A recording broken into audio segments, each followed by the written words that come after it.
We go way oh, way oh, way oh.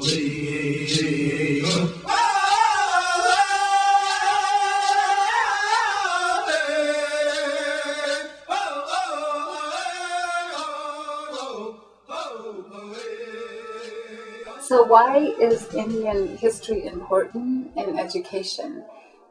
And we had talked about the few teachers, professors at the University of Washington in Indian in the area that you teach. And I feel in the high school level and community college level that my education on the subject in Washington State has been very minimal. And there are all these my students tell me. Indians around us, and we're like, what's the deal? Who are the Suquamish? Who are the Muckleshoot? Who are the Yakima? Mm-hmm. So, could you just speak to that for a moment?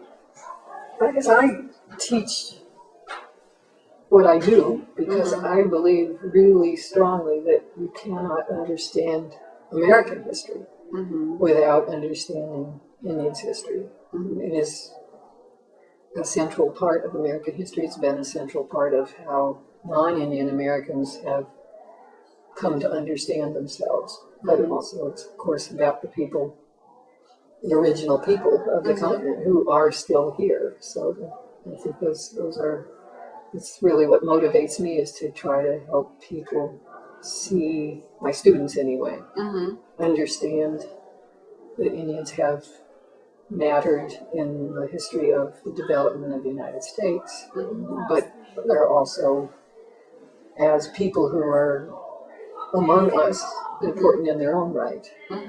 And I think you're right. I mean, my students tell me over and over things that I would assume they would know, really basic things about Indians and their history. They will frequently say, why haven't we been told this? Why haven't we been taught this? I was motivated by the fact that I worked for Indian tribes as a lawyer for 17 years or so, and struck by the fact that so much of the sort of popular history that you hear and popular media, movies, literature, seem to have been written as if Indians were people of the past, that they were gone, that there really weren't real Indians anymore. And I was working for Indians, and they knew they were real. Right. So that's the other motivation is, when things happen today to bring Indians to people's attention, they're often surprised. You heard some of the questions that people ask about land. Why can they have that land?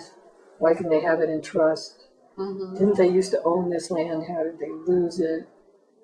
What about this right to take fish? All of those things, when those issues have come up and non-Indians have felt that Indians are asking for something that might take away from non-Indians, the reaction tends to seems to suggest that they are surprised that Indians are even around to make these demands. How can they be? And if they are, then why aren't they just like everybody else? Right. Where do these special rights come from? Why do they have something different than we have? Right, and history could explain. And so, a lot of this, the importance of teaching this history is helping people to understand the here and now. Because you can't understand any of those things without saying, okay, what happened in the past? Right, exactly. Yeah. I agree with you. It's really important and relevant to today. And I saw that in the audience. I mean, we start talking about treaties, and they're like, really?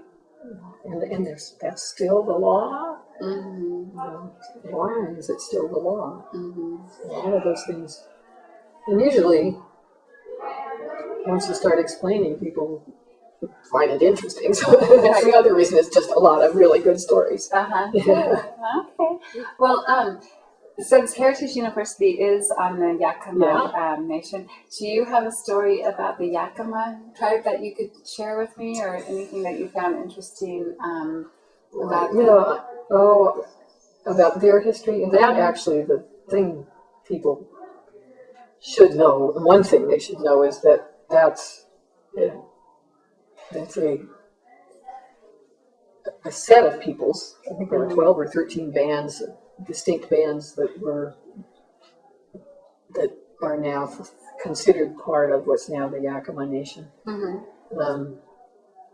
With a very important reservation and a very important tribe or nation, Indian nation in Washington history, and still there's almost no good academic history written about them. I don't know what the problem is, but somebody needs to, we could use a lot of research and writing about that history. There's just a couple of books. They're not general histories of the Yakama Nation's experiences. I don't know why, but that's a big lack. And what are those books? Do you know that? Well, I'm just thinking is the only one I can think of even right offhand, recent book, is something called Death Stalks the Yakama. It's by a man named Clifford Tratzler. And it's just about what it sounds like. It's about their problems with disease and mortality. There are some much earlier books, but they're mostly focused on the wars, in the 1850s, but not recent, like a history of how did the Yakama Nation get to be what it is today. Right, and where they're at today. They actually have they did a wonderful exhibit at the National Museum of the American Indian. That's there, it's not here, right? Yeah. I mean, it was one of the ones I liked best at that museum. And so I know that, and then they now have a heritage center, so I know they've got tribal people who are putting together some of that history. But as far as an academic history book that I could use to assign to my students, I don't think there's anything that exists. Right, and if someone were to do that research, like as a PhD student or something, where would the money come from? Sometimes there's support for graduate students, but sometimes there's not. Right, yeah. But the other thing I was going to say is more personal, which is that I was born and raised in Richland, Washington, so just down the river from the Yakama Reservation. And it's, I think, and at the junction of the Yakama and Columbia River, which is an area that was very important to Native peoples from those tribes, and, many years ago, maybe still be, I think there actually is still some fishing going on near there, but we weren't taught anything about the Yakamas in our schools. We had a couple of Yakama kids in my high school that I knew of. Didn't know anything about them. There was none of that history. Really weren't particularly aware of the reservation. But that's a long time ago. Maybe things have changed. I hope they've changed in that respect, but it's an indication. They have a wonderful rodeo, White Swan, every year. Have you been to that? No, I gotta go. Do you like rodeos? It's really intimate. I love it because you go, you're just right there by the arena. I went to the Pendleton Rodeo and I loved it. I like it because it's small scale, but it's the spectacular things that people do. It's a really nice celebration. So, last question I was going to ask is about modern Native. This is another thing I thought about asking. So why do you still use the word Indian? Yeah. Why is that? Because that's a good question, and I always start my classes with that.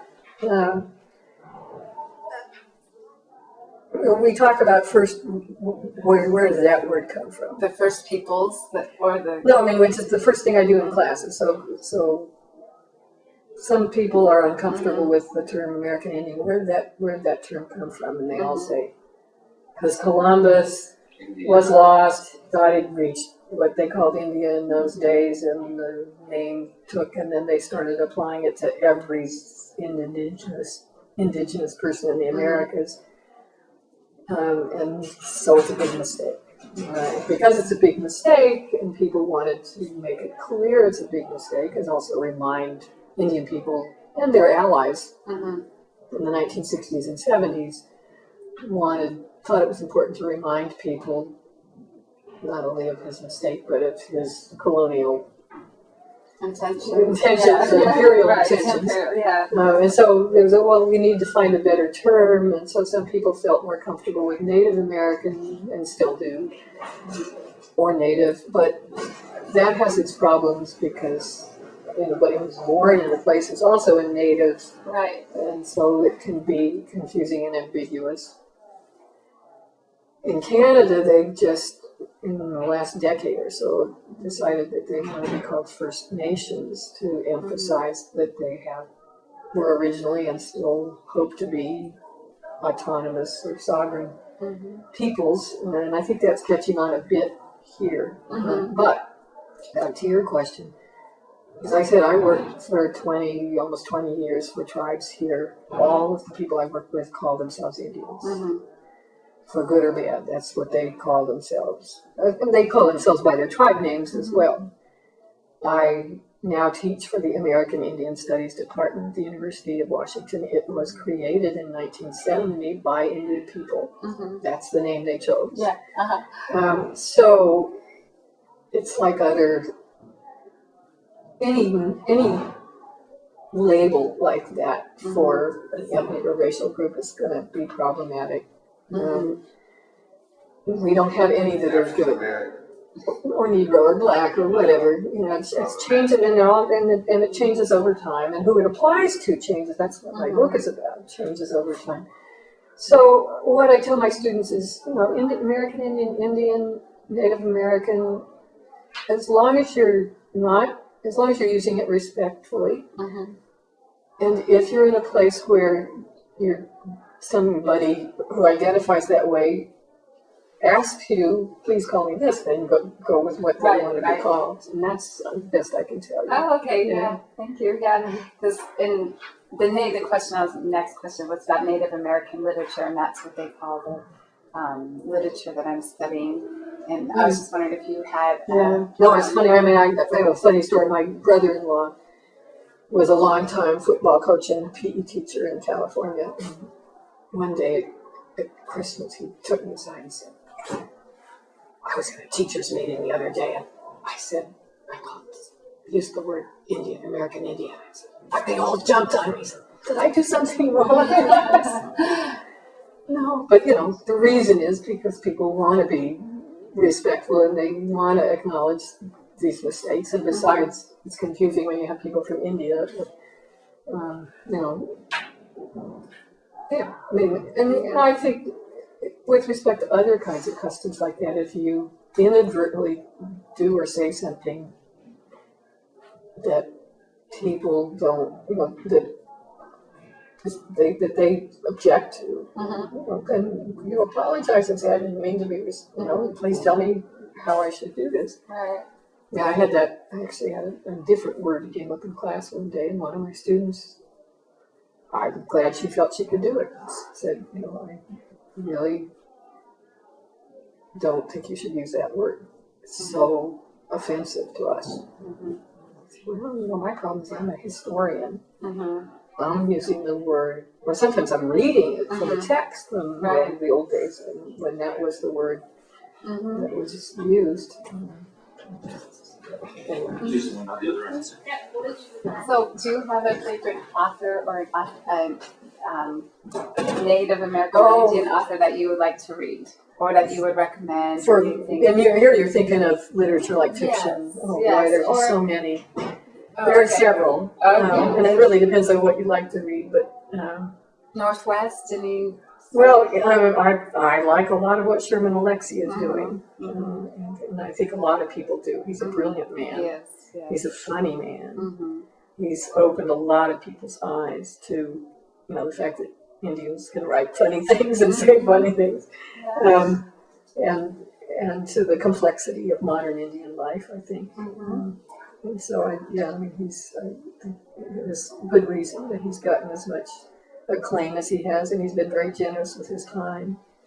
I love reading good novels, and I think maybe the first novel I can remember reading by an Indian still has stuck with me, and that's Scott Momaday's first book, Dark Housemaid of Dawn. Got a Pulitzer Prize.